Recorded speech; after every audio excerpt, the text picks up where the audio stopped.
All right, here we go for our next installment of the biweekly webinar, and we're kind of doing our part two of our goalkeeper series, goalkeeper training.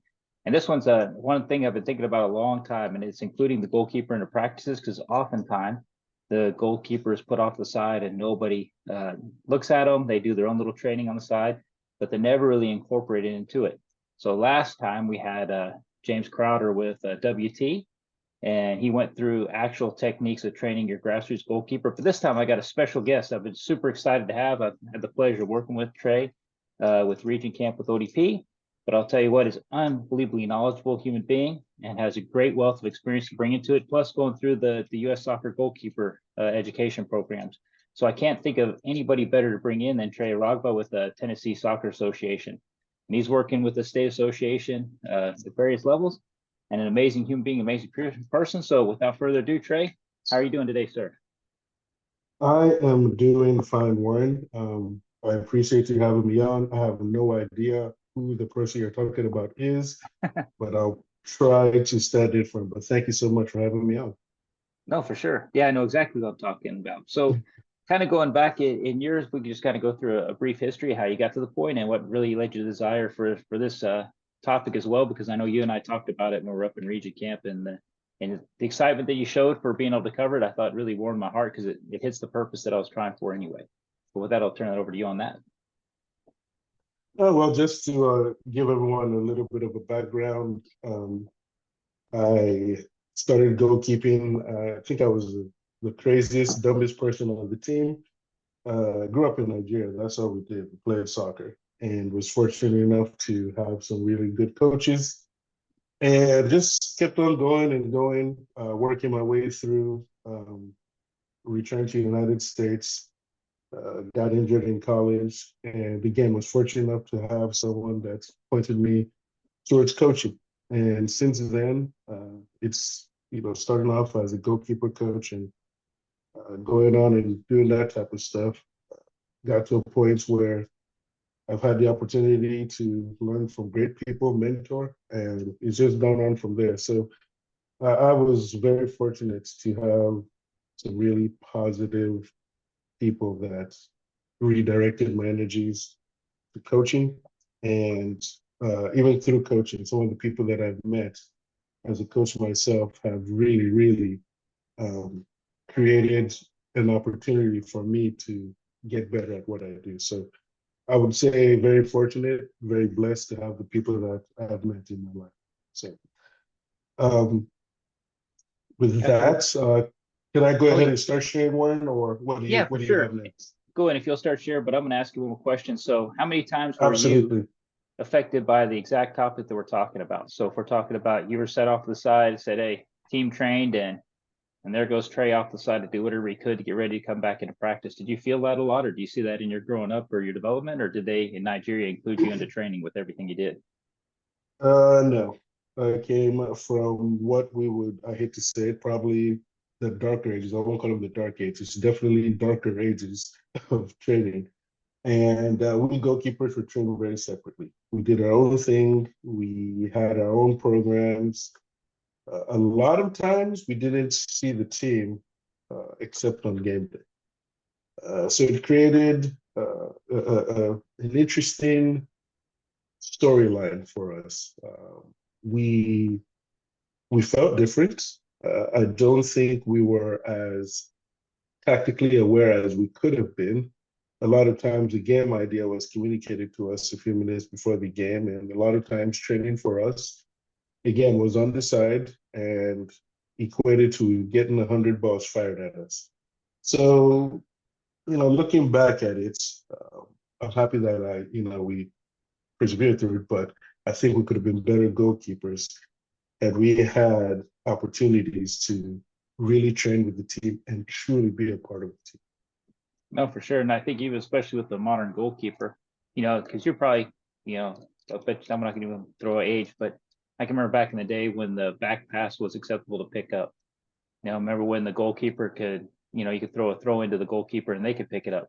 And so the rules changed over time to where now the modern goalkeeper has to be better in tune with their feet to be able to play, to where, a kid looking for a college scholarship, if they can't play with their feet, they don't have a prayer. You can be the best shot stopper in the world, but if you cannot connect play, and be an integral part of how everything develops, it's really, you have no hope to go on in the future in goalkeeping. And that's once again another reason why I think this topic is so dear to my heart, especially with my son being a goalkeeper. I've seen it develop, and I know Brandon's seen him play as well.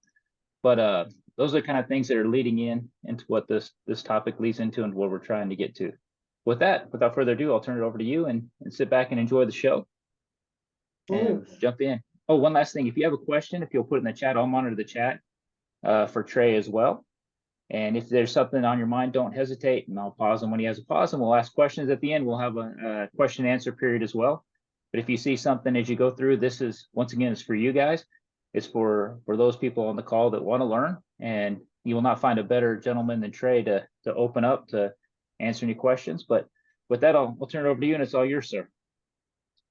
Yes, and as I start to share here, I'm going to express my resentment with Warren for somehow allowing everyone. Now I have to admit that yes, I did play before the back pass rule was in effect. That's way, way back, way back. So yeah, coming through the youth ranks, that change was made back when I was still a youth player, and it was hard. And all of a sudden, I love that Warren kind of open that up, because it changed the way, in my mind at least, that changed what the goalkeeper was. Because you could get away without being good with your feet. Didn't really have to be. But the back pass rule fundamentally changed the way goalkeepers had to learn the game. So that's the perfect jump off point. So share here.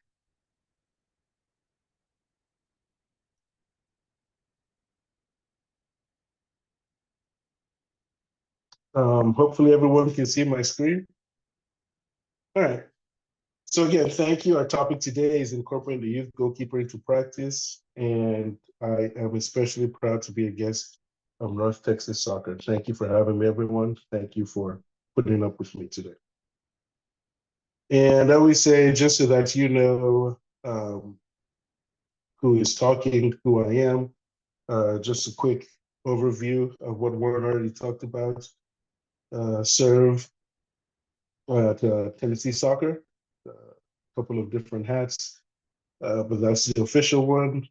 Gives me a lot of opportunities to work with coaches. I work for one of our local clubs here as well.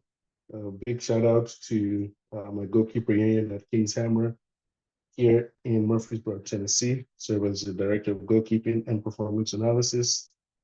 Also have the privilege of working for the ODP goalkeeping staff for the States. Served with Warren here for the South region. Also work as a coach educator for the graduates at D out of Tennessee. And the cool thing here, sorry, shameless plug for the upcoming goalkeeping courses. Part of that is also serving with the U.S. Soccer Goalkeeper Study Group. And another shameless plug here, this is one of my passions in soccer, Top Soccer, which is U.S. Youth Soccer's program geared towards special needs athletes. Love doing this. Also serve as an educator and point of contact for Tennessee. And past work in Tennessee, Ohio, and North Carolina. And I always tell folks, when I read that off, I've been coaching long enough to know that I don't know everything. It's being around sharp people like Warren, around people like yourselves. I've learned so much from being a coach educator from the people that I work with, that it's been such a blessing in my life. So I always say learning never ends, and that's part of what we're doing here today.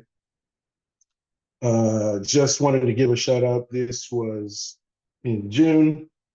Got to hang out with the goalkeeper study group. This isn't everybody in the group, but I did want to shout out these guys, because everything we do in goalkeeping, the work that these folks put into it.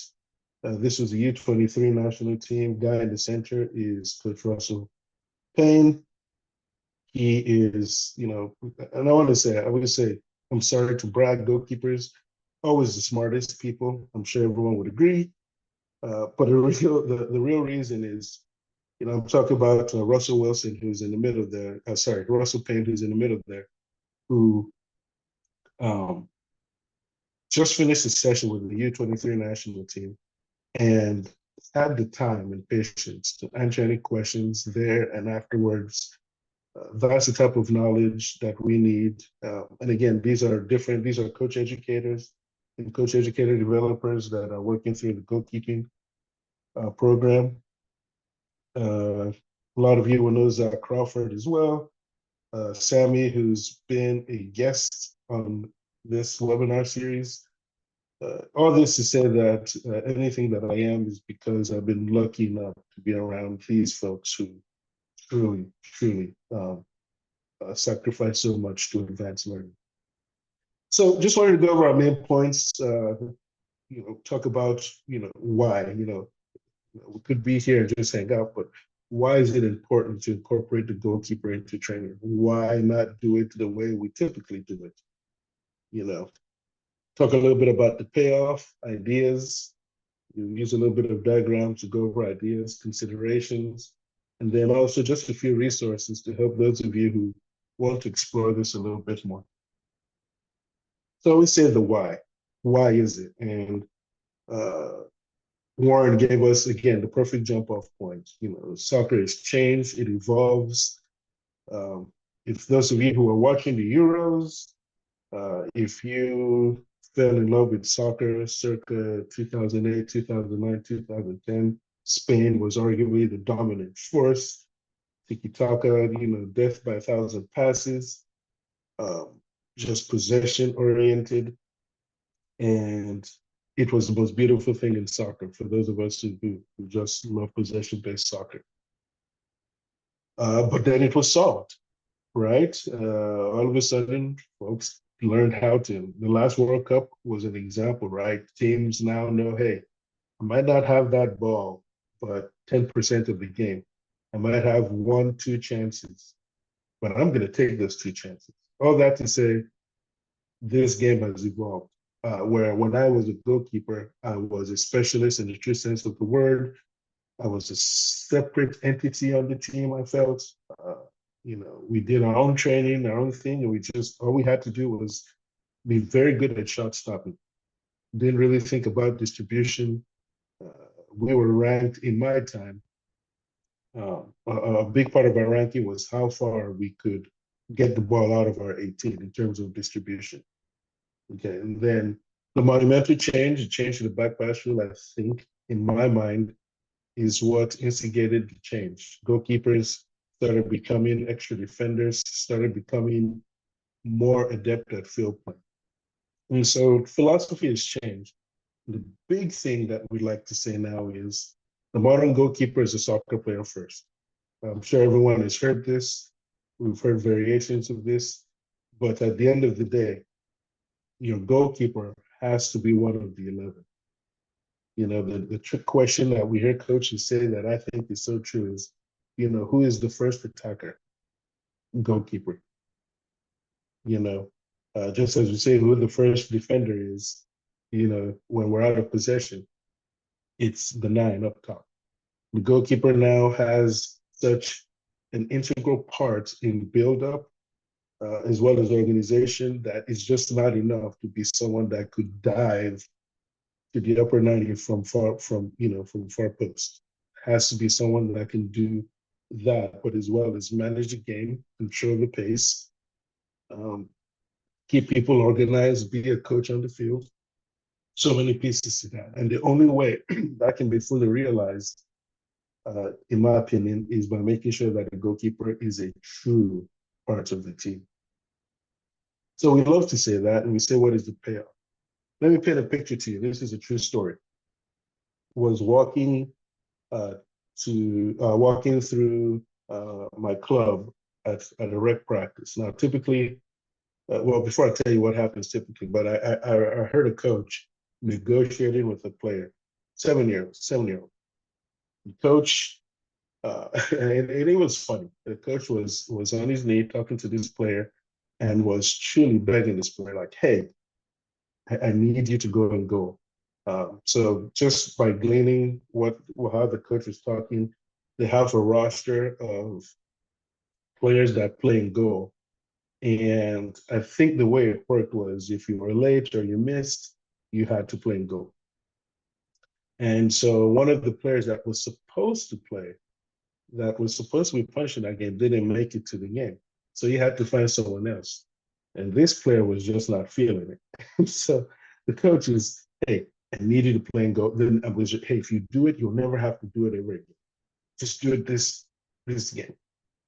Now, I don't want to say that this coach, uh, I'm not. I don't want to paint a picture of well, a coach just not know because a lot of our rec programs are basically run by parents who, they're sacrificing to create playing opportunities for kids that aren't their own.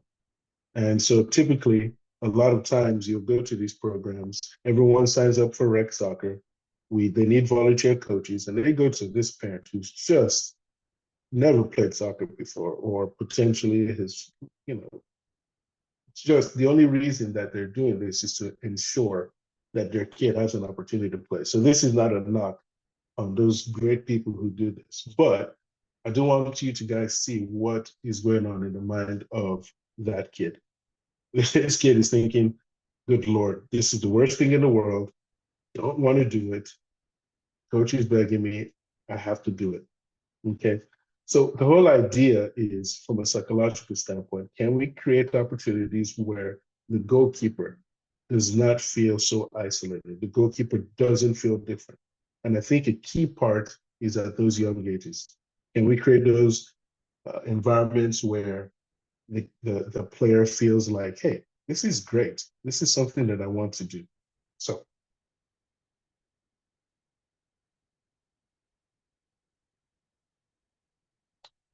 I would say the payoff, love of the game. You know, you won't believe how many players we see at the younger ages who created, goalkeeping. Different people have different ideas of what the goalkeeper is. And, we have a player who we feel is not mobile enough. We hide him in goal, or in the example that I just shared as punishment. And I hate to use that word, but I think that's what the kid in that situation might feel it is. You know, I would say better all-round players. So what Warren described that during the intro, a player um, who never had to handle a back pass, all of a sudden now, back then, as a goalkeeper, you had to be able to handle back passes with your feet. All of a sudden, you have to learn how to play this game. I can tell you there were games back in the day. If you ever watch one of the old games, that's, I think, where soccer got a little bit of a bad reputation amongst people who weren't that familiar with it as a time wasting game. Because a defender could pass it back to the goalkeeper, you could waste time, chunks of time doing that. But now, with the current system, a good coach is also creating more balanced all-round players, not players that are afterthoughts. What do we do with the goalkeeper? Send him to the corner. This is a big one, team chemistry. Tony Tico, if you ever get any of his materials, 99, legendary coach of the 99ers, he talks about how he would send his goalkeepers to warm up the team. Just that little thing right there absolutely changes the team dynamic. So if you want a situation where the goalkeeper really connects with the rest of their team, not just the backs, not just, the six, but the entire team, uh, it's a great idea to find more ways to get them involved. And then this is a big one, and this one personally applies to me: increased tactical understanding. Um, this is an aside here, but uh, you know, always, I remember when I started off as a goalkeeper coach, when we had halftime, they'd send the goalkeepers off with me. So in that, the goalkeepers did not really get the team idea from the coach, from the head coach. They got my interpretation of it. So just little things like that, where you really make sure that that goalkeeper is plugged in, helps the goalkeeper become better tactically, and again, a better player overall. So let's talk about some ideas here. And as I go through these, I want to preface this by saying that I don't want any person here to think that I have the answers. I don't want anyone here to think this is the way. Just going to go through a couple of slides here where we talk about, hey, here is the idea. This is what we're trying to accomplish. This is how we're trying to incorporate the goalkeeper into the bigger picture.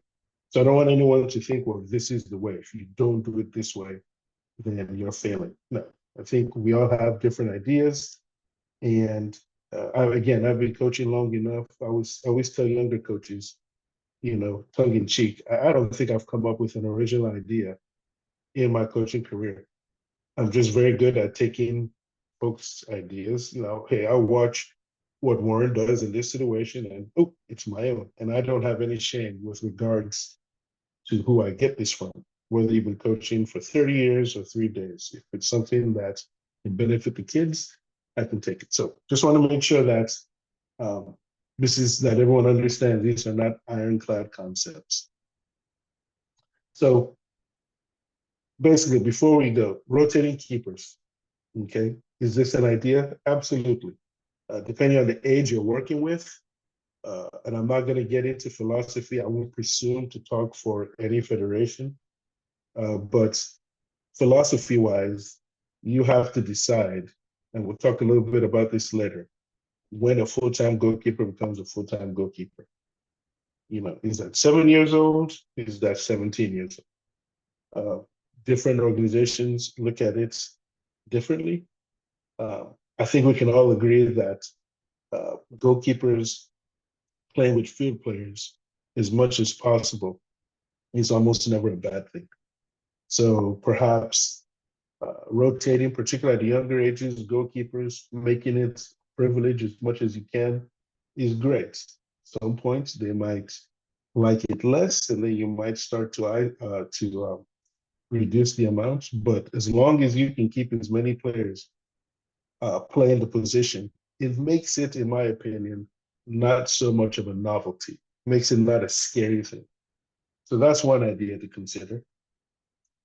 Isolated training, semi-isolated training. Now, my personal belief is the less isolated training, the better. That's not to say there's not a place for isolated goalkeeper training. I've also seen coaches, work in functional settings, goalkeeper and the backs, seen them goalkeeper and the forwards, working in opposition. I think there's places for that as well. It's not something that in as much as we're talking about incorporating with the entire team, there's moments when this could be useful. You have to think about your training load. The more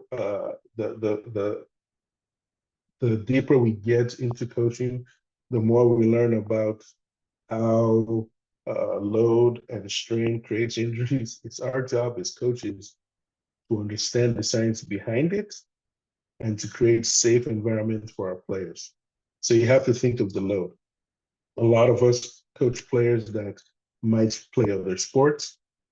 They might play high school soccer. These are all considerations that we have to have when we are thinking about training goalkeepers. Now the science is telling us about the load of goalkeepers in a game environment as compared to field players. Very fascinating stuff. I won't get lost in it. I could talk about that for days. And then let's have a look at what it could look like. Now, right before we do that, I want us to take a minute here, quick thought exercise, okay? 30 seconds. I want you guys to think, every coach, I always say this, every coach has a favorite warm-up activity. Think of that warm-up activity. I'll give you guys, I know I said 30 seconds, but let me be mean and cut it down to 20. 20 seconds, think of your favorite warm-up activity. And don't worry, I won't call anybody.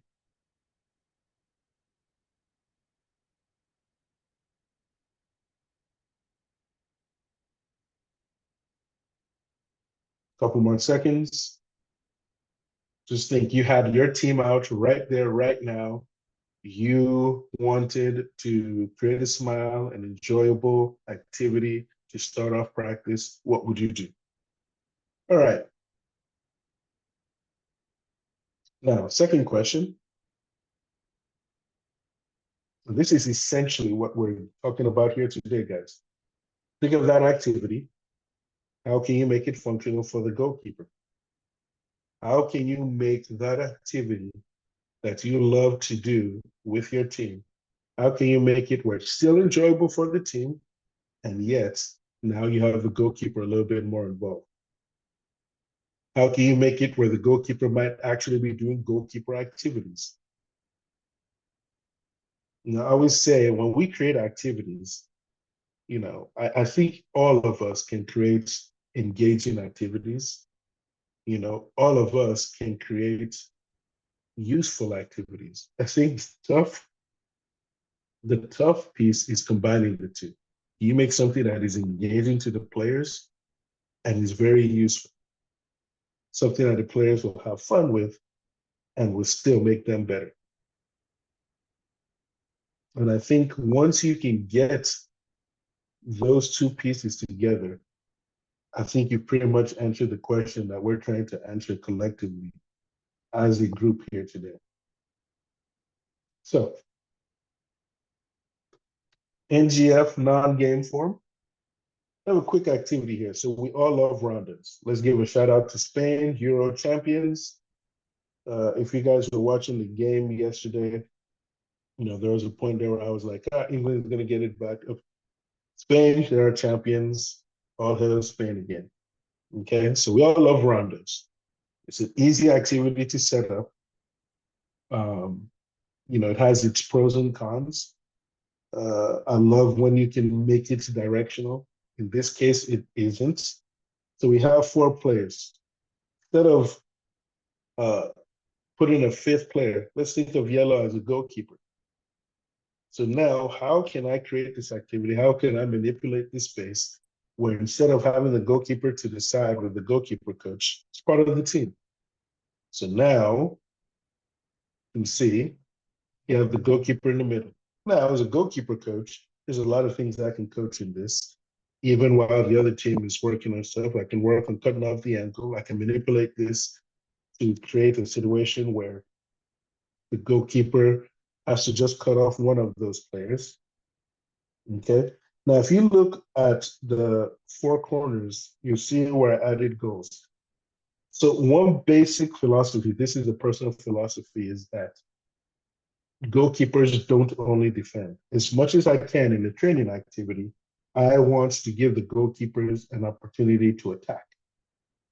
So every time this goalkeeper, and by the way, the goalkeeper can play like a goalkeeper in this box, in this activity.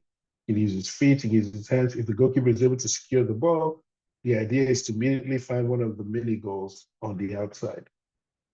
So the idea is to make the goalkeeper think within this idea here, hey, I need to get this ball moving. I need to start thinking, can I play it with my feet? Can I throw it? Can I get into those mini goals? Okay, you can have a second goalkeeper in gates. There's so many variations you can do with this. You can have where as soon as the goalkeeper makes a save, there's one more goal, then the outside players who are now defenders, they have to prevent, excuse me, they have to prevent the goalkeeper from finding one of those mini goals or games. There's so many variations. It's just your creativity that it can only be limited by not thinking too much outside the box. But the whole idea now is you change just a simple rondo 4v1 to, hey, we've included the goalkeeper. Now I'm teaching the goalkeeper 2 or 3 different concepts. I'm teaching the outside players. We lost the ball. We need to figure out what to do then. So again, I'm not saying this is the answer. Just taking one of the most basic things that we do. I love rondos, and saying, hey, how can I use my goalkeeper? Maybe you put your goalkeeper on the outside. Okay, another player in. Goalkeeper could only use their feet. I've seen this where the goalkeeper is the one player on this that can scoop and distribute. Okay, you can limit the touches for the outside players. However way you want to do it to create an opportunity where everybody is learning and the goalkeeper is involved, you win. Okay. This is one, and I specifically picked this because I had the opportunity to work with Warren with this activity when we were at regional camp. So if you're having a look at this, ignore the mini goals and the cones at the very top of the box. Okay, this is a more advanced activity. It's a build out activity, one goalkeeper. So I want you guys to think now. We're on a team, a full 18-person team. We have two goalkeepers. One goalkeeper is outside, sitting down or with the goalkeeper coach. Now, again, let me paint a picture for you. Here's why I feel you look at this activity and let's expand upon it a little. You have a full roster. You have two or three goalkeepers. Okay, these two or three goalkeepers only train with the goalkeeper coach. If you have one, maybe an assistant, maybe with a dad who's helping out.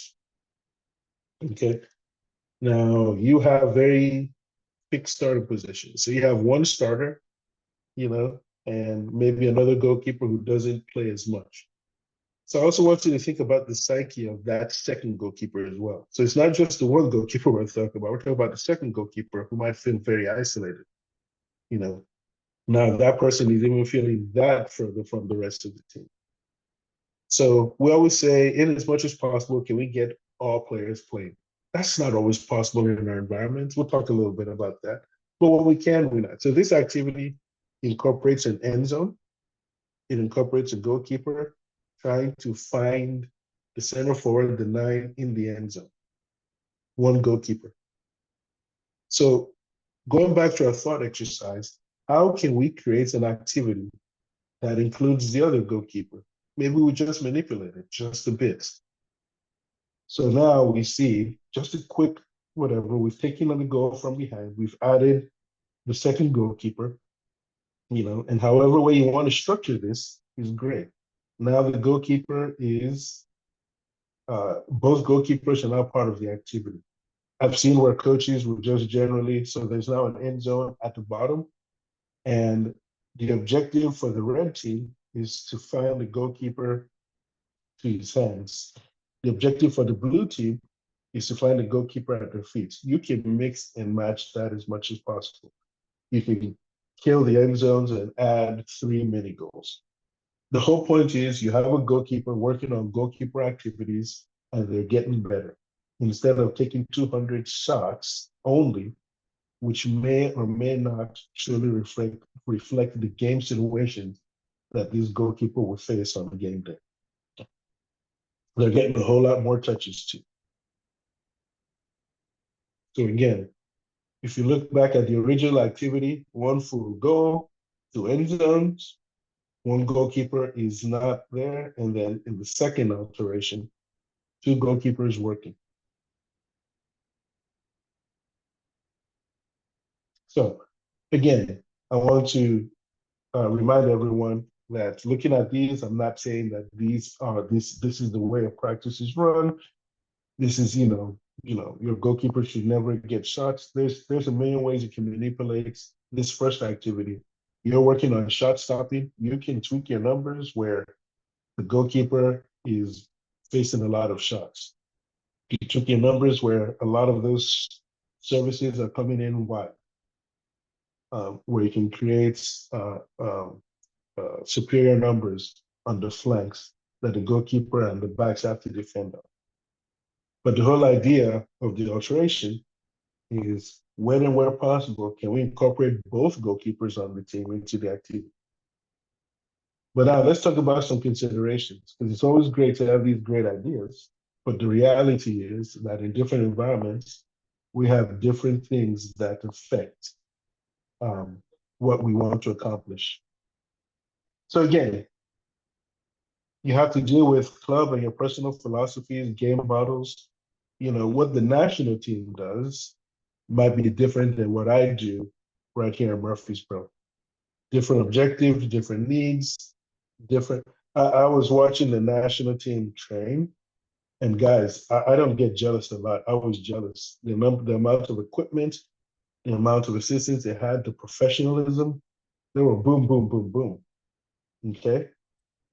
In our environments, I might have to take 10 minutes, from an actual training session to talk to the parent of a kid who's really upset. It happens. I've been in a training environment where the lights go off mid-session. So and I'm jumping a little bit, but your game model um, has to it kind of influences what you're going to do with your goalkeepers. You know, so many clubs don't have goalkeeper staff, so the goalkeeper training is in your hands as a coach, right? So whatever it is, I want to say that I acknowledge that. So we talked about training loads. You also have to consider that your team is coming off a tournament weekend. Uh, it might not behoove you to do heavy training. Maybe isolated training is what you do with the goalkeepers to allow them to recover in a very controlled environment on Monday. Okay. And then simply your environment, and that expands on everything. But um, in some environments, having if you have an 18-person roster, some folks have to deal have. Hey, I've seen where only 9 kids show up. So again, you might not be able to do the things that we talk about in those environments. But I always say the most important is the players. When we talk about the players, are the players having fun? We talk about some pillars. We want the environment to be safe. We want it to be challenging. There's several different pieces in it, but the big one is the players are having fun. And we're all soccer coaches. The reason why you're here, and I think I can speak confidently to this, because everyone right here, right now, could be doing something else. The older I get, the more valuable naps are. I remember when I was a kid, I was like, I don't understand why anyone takes naps. Now I do. Each and every one of you could be having a nap. You could be doing something else. You're taking time off to listen to me ramble on because you guys care. Okay. So that is already done. So you guys care. We know that. I always say at the end of the day, we can have the best plan in the world, but as long as your kids are having fun, you've won the battle.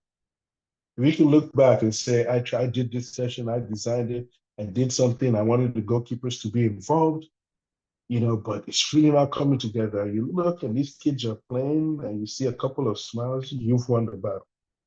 So at the end of the day, I think that has to be the biggest consideration. Are the kids enjoying it? We've watched a lot of soccer. This time of year is fantastic. Just came back from ODP camp. It was warm as heck. But then, the Copas are going on, the Euros are going on. This is a great time to be a soccer fan. But I will tell you this, even yesterday's game, I was watching the finals for both tournaments this weekend. I think you can look and see the players that are having fun. Even the professionals that are paid a good amount of money in theory to play this sport. I always say you can tell when they're having fun. So no matter how we're doing what we do, at the end of the day, the players have to be the target. They have to be the main focus, and they have to have fun. Regardless of what we talk about, if that is achieved, then I think we won. And so to finish up here, before we open it up to questions and comments, I always say resources. So US Soccer has some excellent resources. There's some CPD offerings that they have. If you haven't signed up for those on the Learning Center, they have some excellent ones. So it's well worth the time. Um, they give a good amount of sign up time for them. So uh, they're fairly flexible to find one that it's fairly easy to find one that fits in with your calendar. United Soccer Coaches has some great stuff too.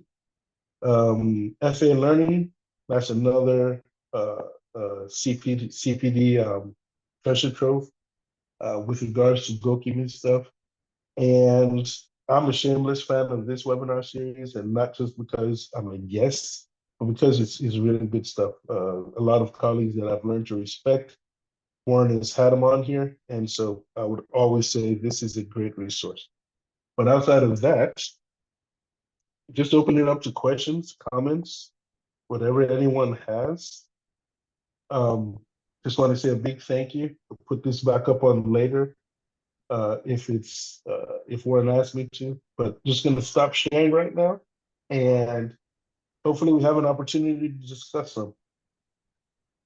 I'll tell you what, there's a couple of things that stood out to me, and I think about like when we watch our training, especially when even in oh gosh, North Carolina, but as you drive around and see kids practicing, like passing technique over and over again, without the application of understanding the why and where it's happening. And I think one thing to your point, when you put that one drill up on where, yeah, the keeper is the target and the keeper is the goalkeeper, they're seeing balls coming in from different places, different areas.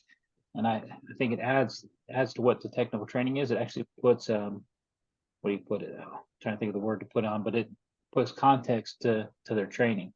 But without the actual being in a game or touching with their feet or being active, I just don't think they're developing as quickly as they could by having information in front of them that's going to relate to the game. I know what your thoughts are on that, Trey. No, you nailed it. And the cool thing, and as an educator now, I get to be very vulnerable with coaches that I work with. And to your point, Warren, I'm going to be really honest with this group as well. Whenever I'm talking about coaching failures or coaching mistakes, I don't need to look far. Again, with humility, again, having done this long, I can tell you somewhere that I myself have done something that was absolutely foolish. And you look back at it and be like, and one of these is just what you're saying. So, and again, I'm going to stereotype here, guys, but let's talk about how I started off as a goalkeeper coach. I started off as a goalkeeper coach doing the same exact thing that I had worked, the same things that my coaches did to me, I did. So typical session was 100 balls drilled at the goalkeeper. Okay. Now, I'm going to be honest, that did not prepare the goalkeepers for the context that you're referring to, or the context of the game. Because as a game evolves, the goalkeeper is not just responsible for blocking shots. That is most goalkeepers, that's going to be part of their repertoire. I'm not saying that there's no place to get better, but it is so easy to get lost in that and not deal with the other thing. So I always think that training activity, and that's one core idea beyond having the goalkeeper train with the team, because they're already exposed. Now, if you're designing a training session that involves them, now the goalkeeper has to think, okay, where do I fit? What is the why? I love what you said. It's so key to explain to goalkeepers why. I was working with one of our goalkeepers, one of our better goalkeepers, um, in just this past season, in the spring season, and the goalkeeper kept on checking their post. And so I asked her, and I thought she was giving up too much space to the front post. And I asked her, just to check my understanding, okay, why are you checking near post? And what she told me was stunning. But it told me about our weaknesses sometimes as goalkeeper coaches. I was like, hey, why do you get? She goes, well, my coach told me no matter, always get near post. She didn't really understand why. And I'm like, for a goalkeeper as good as she was, she really did not know the context. She didn't understand the reason why. And sometimes I think it's very important to explain this is why. And a great way to show that is to create the context and training that allows them to explore those whys. And that's where I think we earn our money as coaches. Okay, that's where we really earn our place. Can we create an environment that shows the game context? So instead of going towards the corner of the 18 and tossing balls to simulate services coming into the box, can I create a game situation that has the players, my goalkeeper's peers, serving that ball in so the goalkeeper gets a true game-like situation? Because sometimes we create those situations and players solve the problems differently, which is good. So again, I think it is very important to create um, create a situation where those contexts are touched upon so the goalkeeper can solve, excuse me, solve those questions on their own. And then the next thing I was thinking is this: we look to the goalkeeper within the training. I've had it to where they've been the target players, but where they only play with their feet. Or the job of the goalkeeper is just to not play with feet at all, but to direct play. Because to speak to the importance of the communication aspect of the goalkeeper to lead play from the back, that allows them to take themselves out and allows them to organize without having to worry about the construct of having the feet, but then put them in a feet play. But what are your thoughts towards something like that? I think it works. I think that is big as well. Um, and again, I'm going to go back to the excellent opening you gave us. And again, try and use that to paint a picture. And I'm going to use myself as an example. When I say that previous to the back pass rule, it was possible for a goalkeeper to get, I think you could have 2, 3 touches with your feet an entire game as a goalkeeper. So again, I'm looking at myself in the mirror. Technically, I was poor.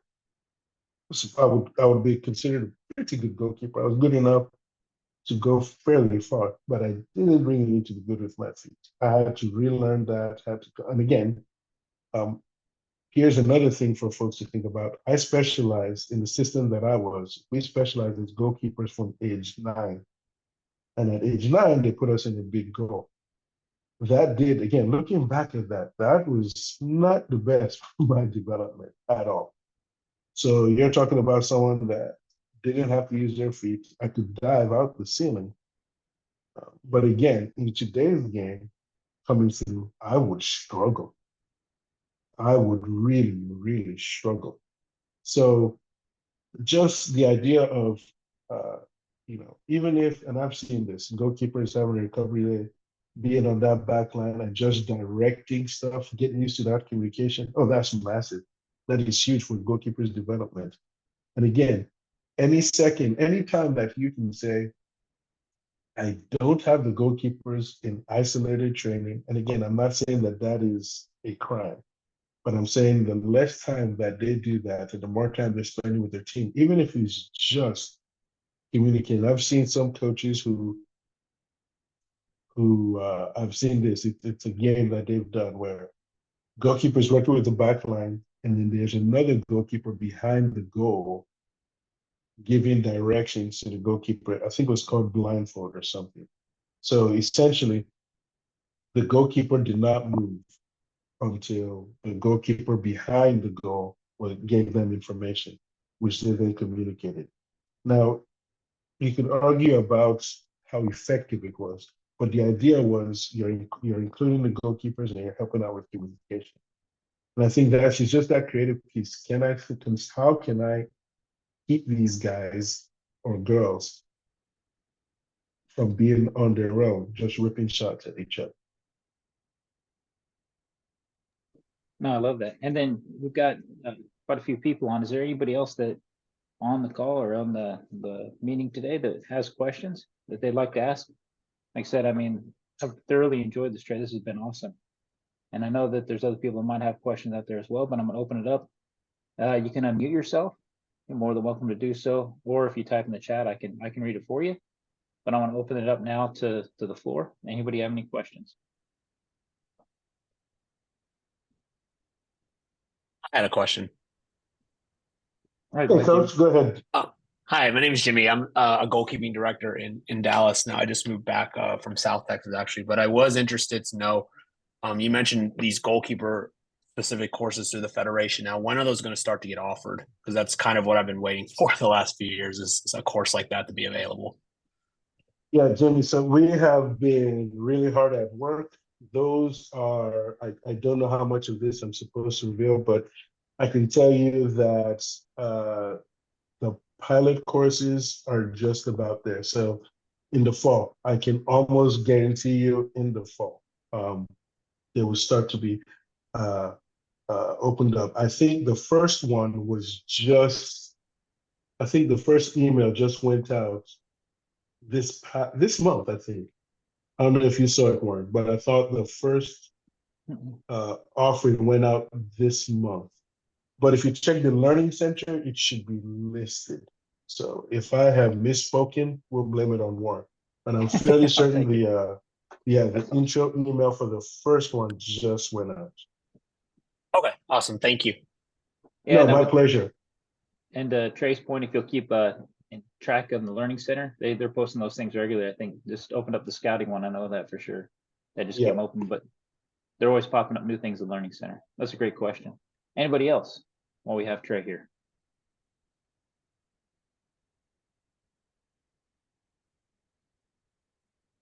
All right.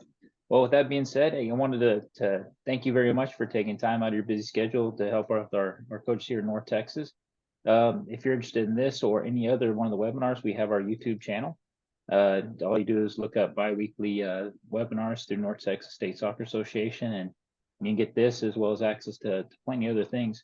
Upcoming things in the fall, we're going to start going out and filming practices to have a practice where you guys can relate to, where it'll be opened up with the coach with a plan, explaining what they're trying to go through. We'll film the session and then do a follow-up with it, but try to really expand our offerings. We're also going to expand our grassroots coaching education. We're really trying to push that and through the B throughout the next year.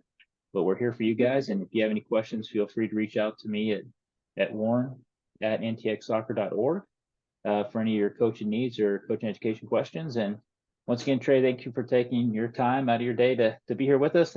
Especially thank you for all that you do for all our coaches. Nope. Thank you. And Warren, if I may, I have to give a shout out to my nephew, or he'll never speak to me again. He's out there in Dallas. So, Aiden, Uncle loves you. That is awesome. Hey, in fact, we'll have to catch him when he's here. I'd love to meet him. So comes from good stock. So that's for sure. But thank y'all very much. And Latoya gave you a shout out. And so once again, thank y'all so much. And we'll close this one out, and we'll look for you in the next couple of weeks for our next bi-weekly webinar. Thank you, everyone. Thanks for having me, Warren. Oh, for sure.